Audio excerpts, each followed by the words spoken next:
میں نے جب اسے کاروائی ڈالی تو اس نے کہا کہ انسان ہو یا ہاتھی ہو، تم اتنا طاقتور ایک عام انسان تو نہیں ہو سکتا۔ السلام علیکم ناظرین، میرا نام سعد ہے، میری عمر 25 سال ہے، میں پاکستان کے شہر کراچی میں رہتا ہوں۔ میری فیملی ٹوٹل 3 افراد پر مشتمل ہے۔ میں، میری امی اور میرے ابو میں اپنے ماں باپ کا لاڈلا بیٹا ہوں۔ میں جو چیز اپنی زبان سے بولتا ہوں میرے بابا مجھے فوراً لا کر دیتے ہیں۔ میں دکھنے میں بہت ہی سمارٹ اور خوبصورت ہوں۔ کافی لڑکیاں مجھ پر مرتی تھی، مگر ایک میں تھا جو کسی کو گھاس بھی نہیں ڈالتا تھا۔ پھر میری زندگی میں صبا نام کی ایک لڑکی آئی جس نے میرے ہوش ہی ٹھکانے لگا دیے۔ میں اسے بھی پہلے عام لڑکیوں کی طرح سمجھتا تھا، لیکن وہ عام نہیں تھی بلکہ جنت کی حور کی طرح دکھتی تھی۔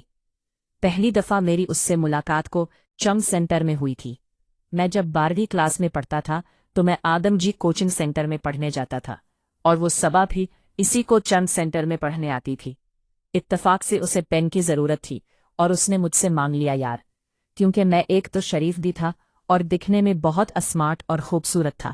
میرے پیچھے پاگل پاگل بنی پھرتی رہتی تھی، مگر میں تھا کہ کسی کو لفٹ بھی نہیں کراتا تھا، کسی کو مڑ کر دیکھتا تک نہیں تھا۔ اس صبا نے جیسے ہی مجھ سے پہن مانگا تو میں نے اسے پہن دے دیا۔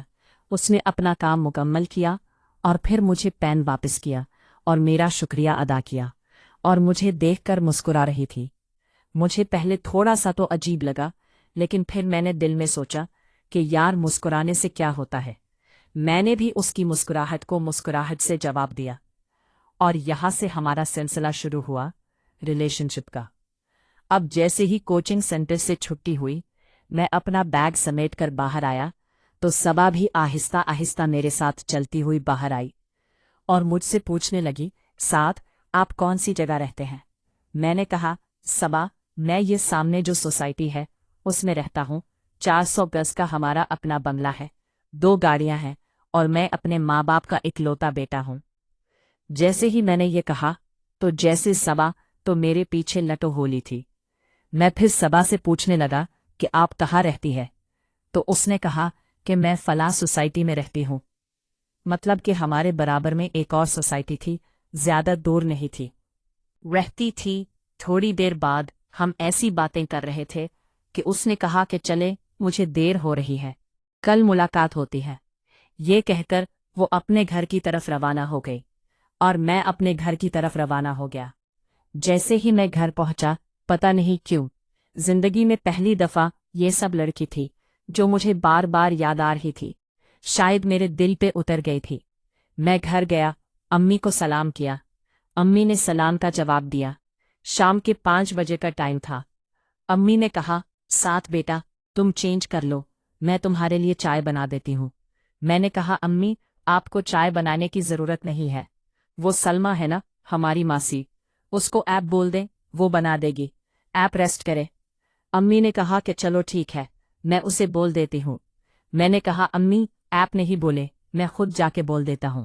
ہمارے گھر میں جو کام کرتی تھی سلمہ لڑکی، وہ بھی تقریباً 19 سال کی جوان اور خوبصورت لڑکی تھی۔ اب میں اسے لفٹ نہیں کراتا تھا کیونکہ وہ تھی ماسی، ہمارے گھر کے کام کاج کرتی تھی، سمجھے کہ کھانا بھی وہی بناتی تھی، جھاڑو پوچھا وغیرہ گھر کے تمام کام کرتی تھی۔ صبح 8 بجے گھر پہ آتی تھی اور رات کو 8 بجے گھر جاتی تھی۔ دکھنے میں تھی سلمہ بھی خوبصورت، لیکن تھی غریب گھر سے۔ امی اس کا بہت زیادہ خیال رکھتی تھی۔ پھر میں نے جا کر سلمہ کو بولا کہ میرے لیے چائے بنا دو، تو اس نے میرے لیے چائے بنا دی۔ میں نے چائے پی اور پھر اپنے روم میں اگر تھوڑی دیر لیٹ گیا۔ میں جیسے ہی روم میں اگر لیٹا تو مجھے صبا یاد آنے لگی، پتہ نہیں کیوں میرے دماغ میں سما گئی تھی، میرے دل میں اثر کر گئی تھی۔ وقت گزرتا گیا اور رات کے 10 بج گئے۔ ہم سب گھر والوں نے رات کا کھانا کھایا اور پھر میں لیٹ گیا۔ صبح امی نے اٹھایا، میں واش روم گیا، نہا دھو کر فریش ہو کر تیار ہوا اور ناشتہ کر کے کالج کی طرف روانہ ہو گیا۔